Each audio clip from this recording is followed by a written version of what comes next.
तो साथियों, इससे पहले सेशन शुरू करूँ, आपको सबसे पहले प्रूफ ही दिखा देते हैं कि वास्तव में मैंने जो 150 में 125 प्लस नंबर लाया था कि नहीं, 125 नंबर प्लस लाया था कि नहीं 150 में। तो देख लीजिए, मेरा नाम विभांशु है और आप देख सकते हैं ये मेरा रोल नंबर है और ये मेरा नाम है। ये देख लीजिए, मेरे पर्सनल डिटेल है।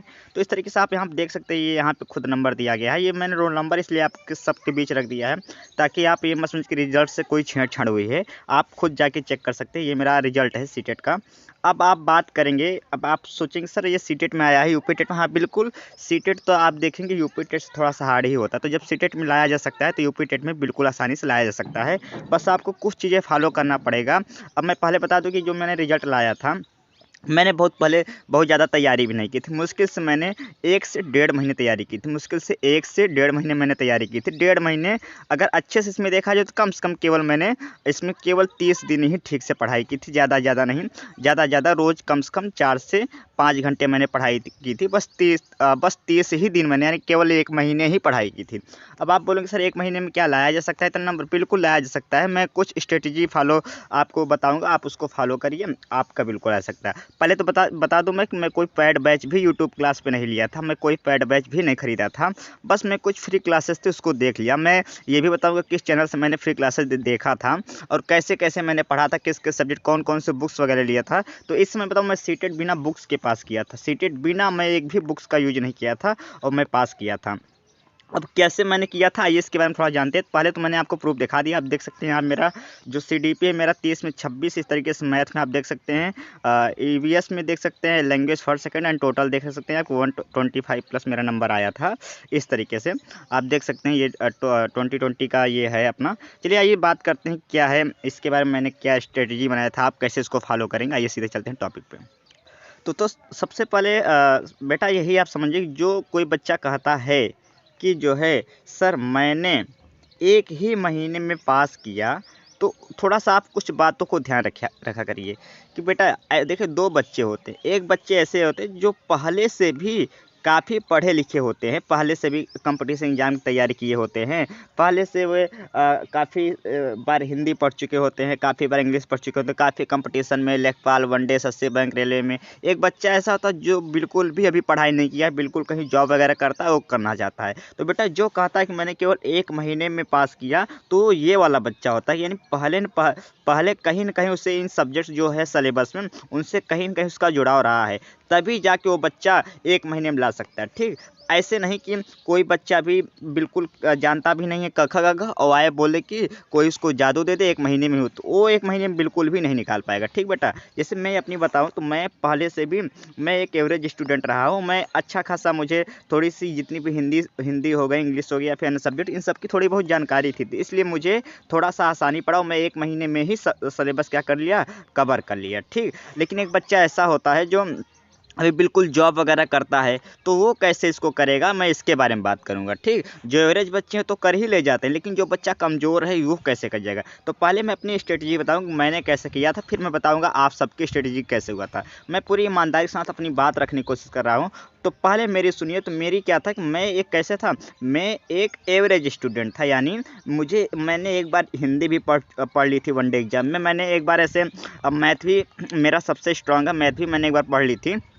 मैं इंग्लिश भी मुझे थोड़ी बहुत जानकारी, इस तरीके से बस मेरे लिए एक नया सब्जेक्ट क्या था, सीडीपी। तो मैंने क्या किया था सीडीपी के लिए, पहले तो मैं बात करूंगा, मैं सभी सब्जेक्ट की एवरेज बताता हूं कि मैंने टोटल कैसे किया तैयारी। तो मैं एक एवरेज स्टूडेंट, तो मेरे लिए अगर बात करेंगे, अगर मैं अपनी व्यक्तिगत बात करूँ तो देखिए मैं कैसे किया था 1 महीने की तैयारी। मैं कुछ नहीं किया था, मुझे बस मैंने क्या किया था कि बस मैंने जो ऑनलाइन कोचिंग पकड़ा था उस समय, तो उस समय मैं कोचिंग पढ़ा था RWA मीन्स रोजगार विद अंकित। क्या? रोजगार विद अंकित। तो रोजगार विद अंकित में सिस्टम क्या होता है, उसमें मैंने पेड बैच नहीं खरीदा था। तो उस समय वो क्या चला रहे थे, प्रैक्टिस फ्री बैच चला रहा था, प्रैक्टिस सेट का फ्री बैच चला रहे थे। तो उसमें मैंने जितने भी उनके प्रैक्टिस सेट थे, ज़्यादा नहीं, मुश्किल से 15 प्रैक्टिस सेट में उनका एकदम अच्छे से जो एनालिसिस करते थे। जैसे हिंदी का कोई क्वेश्चन आ गया, मान लेते हिंदी कोई क्वेश्चन है, उसके 4 ऑप्शन है, तो 4 ऑप्शन का अच्छे से एक्सप्लेन करते थे। तो इन सभी एक्सप्लेनेशन को मैं अच्छी तरीके से समझता था, जो चीज़ें फैक्ट याद करने वाली होती मैं उसे याद करता था। इस तरीके से उनके जो 15 प्रैक्टिस सेट थे मैंने अच्छे से तैयार कर लिया, पहली चीज़ कर लिया। जो वो फ्री करवाते थे 15 प्रैक्टिस सेट, उसको मैंने फिर अच्छे से तैयार कर लिया। उसके बाद फिर उनका एक सीरीज़ चलता है जिसका वो नाम रखते हैं मूल मंत्र सीरीज और गागर में सागर। मूल मंत्र सीरीज और गागर में सागर, ये जो है उनकी बैच चलती थी। तो मूल मंत्र सीरीज पूरा एक बार थ्योरी वो कंप्लीट करवा देते हैं, मैराथन क्लास का होता है 6 से 7 घंटा। इस तरीके से गागर में सागर में पूरा वो प्रैक्टिस सेट भी करवा देते हैं। तो बस मैंने इस मूल मंत्र सीरीज का जो PDF होता है चैप्टर वाइज, इसका चैप्टर वाइज होता था PDF, इसको मैंने क्या किया था कि 3 बार 4 बार मैंने इस वीडियो को पढ़ लिया था अच्छे तरीके से, पूरा फैक्ट मैंने रट लिया था। इस तरीके से मैं गागर में सागर जितने भी क्वेश्चन थे 1-2 बार मैंने उसको भी देख लिया था। तो ये मेरा जो है कुछ स्ट्रेटेजिक रही है, इस तरीके से करके और फिर मैंने क्या किया था, एग्ज़ाम दे दिया था और मेरा नंबर इतना आ गया था। तो ये मैं ईमानदारी के साथ अपना बता दिया कि किस तरीके से मैंने किया था। अब आप बोलेंगे, अब रही बात CDP की, तो CDP भी मैंने बस बिल्कुल भी वही सेम चीज़ें मैंने किया था। CDP के साथ भी मैंने कोई अलग से पेड क्लासेस वगैरह नहीं लिया था। बस इसके लिए मैंने इस तरीके से केवल 1 महीने के अंदर, 1 महीने जो मैंने अच्छे से पढ़ाई की थी, इससे मेरा पूरा काम हो गया था। तो ये मेरी पूरी सच्चाई रही। अब हम बात करें कुछ और बातों की। यदि आप एक एवरेज स्टूडेंट नहीं, जैसे आपका पहले से मैथ वीक है, आपका हिंदी वीक है, आप इंग्लिश वीक है, CDP को आप समझ नहीं आ रहा है, तो आप क्या करेंगे मैं आपके लिए बताता हूँ। तो देखो बेटा, यदि आप इसमें UP टेट तैयारी कर रहे हैं या सुपर टेट तैयारी कर रहे हैं तो आपके पास काफ़ी समय है। तो आपको 2 चीज़, अपने तैयारी को 2 हिस्सों में बांटना पड़ेगा। एक आप कैसे बांटना पड़ेगा, थ्योरी क्लास में, एक आपको बांटना पड़ेगा और आपको बांटना पड़ेगा प्रैक्टिस क्लास में। कैसे, प्रैक्टिस क्लास में। अब बेटा देखिए करें क्या आप, देखिए हमेशा याद रखिए कि जब आप प्रैक्टिस सेट की, आप क्या करिए, कोई ये बुक ले लीजिए, प्रैक्टिस सेट की आप क्या कर लीजिए, कोई बुक ले लीजिए। यदि आप खूब तेज स्टूडेंट है, आपको हिंदी आता है, इंग्लिश आता है, मैथ आता है, तो डायरेक्ट आप प्रैक्टिस सेट लगाना शुरू करिए। जो ऑनलाइन प्रैक्टिस सेट करवा रहे हैं क्लासेज ऑनलाइन यूट्यूब चैनल पे, किसी भी चैनल से, मैं रोजगार विद अंकित का ही नाम ले रहा हूँ, जो भी आपको यूट्यूब चैनल अच्छा लगे, प्रेफर लगे कि आप हाँ ये वास्तव में ये टीचर अच्छा है, तो वहाँ से आप पढ़ सकते हैं। जरूरी नहीं कि रोजगार विद अंकित से, ठीक, पहली चीज़। अब मैं बात करूँगा प्रैक्टिस सेट, आप कोई भी ऑनलाइन टीचर से, कोई भी ऑनलाइन टीचर्स प्रैक्टिस सेट आप जो है वहाँ पे कर सकते हैं। अब ऑनलाइन कोई यूट्यूब चैनल से प्रैक्टिस सेट करने से फ़ायदा क्या होता है कि बेटा, यदि आप कोई अपने से बुक से पढ़ेंगे तो उसका उन चारों ऑप्शन के बारे में एनालिसिस करना थोड़ा सा मुश्किल हो जाता है, लेकिन टीचर होता है तुरंत ही उन चारों ऑप्शन के बारे में एनालिसिस कर देता है, जिससे आपका कम ही समय में ज़्यादा से ज़्यादा 50 से 60 क्वेश्चन का विद एनालिसिस आपको चीज़ें याद हो जाए। इसलिए ऑनलाइन यूट्यूब चैनल का हेल्प लेना यहाँ पर थोड़ी सी ज़रूरी पड़ जाता है।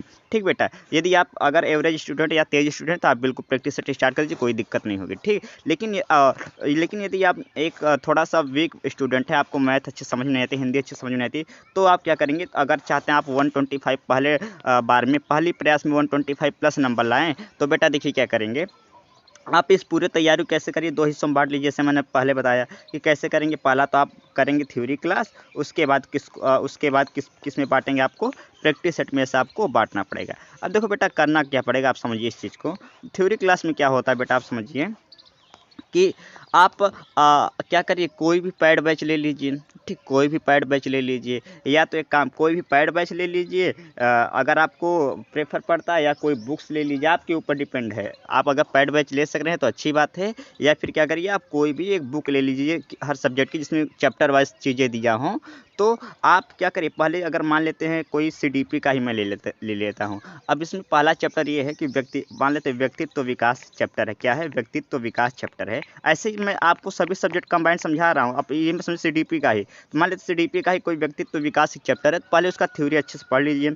आप कोई ऑनलाइन टीचर से पढ़ लीजिए या बुक से पढ़ लीजिए, पहले थ्योरी अच्छे से समझ लीजिए। ठीक है, अब थ्योरी एक बार में, ये CDP ऐसा सब्जेक्ट है कि थ्योरी पढ़ने से आपका जो है चीज़ें क्लियर नहीं हो पाता है। तो आप क्या करिए, बस इसी चैप्टर का जो है, जो प्रैक्टिस सेट होता है, इसी चैप्टर का प्रैक्टिस सेट जो होता है, यानी अब जो MCQ क्वेश्चन होता है ऑब्जेक्टिव टाइप, यानी इसी चैप्टर का जो MCQ होता है, इसी चैप्टर का, वो उसमें ढेर सारे क्वेश्चन दिए होते हैं, 4 ऑप्शन दिए होते हैं। इसी चैप्टर के जितने भी क्वेश्चन बनते हैं, जितने क्वेश्चन आए हैं, उन सभी क्वेश्चन की प्रैक्टिस कर लीजिए, कैसे क्वेश्चन आते हैं, उसका आंसर क्या होता है, और जो आपको नई चीज़ें लगी उसको आप रट लीजिए। तो जब आप थ्योरी के साथ प्रैक्टिस करेंगे तो आपके अंदर कॉन्फिडेंस बूस्ट होगा, और आप चीज़ों को अच्छे से, जो भी आप थ्योरी में पढ़े रहेंगे वो क्लियर हो पाएगा। इस तरीके से हिंदी में भी मान लेते हैं आपने चैप्टर पढ़ा वर्णमाला, तो वर्णमाला पहले आप थ्योरी वाइज पढ़ लीजिए किसी बुक से, या फिर किसी टीचर से पैड क्लास वगैरह ले लिए, उसके बाद उसका फिर प्रैक्टिस सेट आप करिए चैप्टर वाइज। तो इस तरीके से थ्योरी, जिस चैप्टर को पढ़िए उसी चैप्टर को हम प्रैक्टिस सेट करिए। इस तरीके थ्योरी प्लस प्रैक्टिस, इस तरीके से जब आप करेंगे तो देखेंगे आपका, क्योंकि थ्योरी,